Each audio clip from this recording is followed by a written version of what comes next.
2 கொரிந்தியர் 3ஆம் அதிகாரம் 17ஆவது வார்த்தையை நாம் வாசிக்கிறோம்.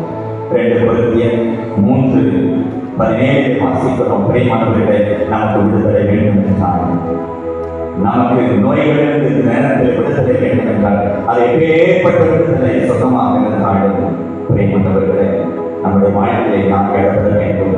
யார் நம்முடைய வாழ்க்கையை கடந்து வர வேண்டும் என்பதை நாம் வாசிக்க இருக்கிறோம். 2 கொரிந்தியர் 3:17. இதோ இந்த தேர்பாவிலும் கலந்து கொள்கிறோம்.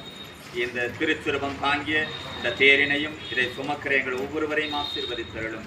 இந்த சுரபத்தை இந்த தேரானது சுமப்பது போல எங்களுடைய சரீரத்தில், எங்களுடைய ஆத்மாவிலே, உள்ளத்திலே நாங்கள் சுமந்து வருகிற எங்களுடைய வேதனைகள், கவலைகள், கண்ணீரெல்லாம் உங்களுடைய பாதத்திலே புனித வழியாக சமர்ப்பித்திருக்கிறோம் என்ற நம்பிக்கையோடு இந்த பவனிலே கலந்து கொள்கிறோம். எங்கள் அனைவரையும் ஆசீர்வதித்தருளும். விலாசம் பரிசுத்தாவி திருச்சிலுவைநாதர் நம்மை ஆசீர்வதிப்பாராக. பரலோகத்தில் இருக்கிற எங்கள் பிதாவே,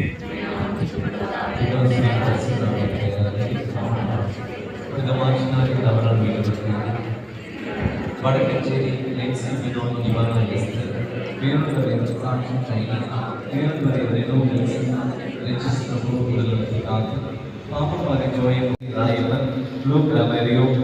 மேல்மறை சத்தியாக பாக்கியம்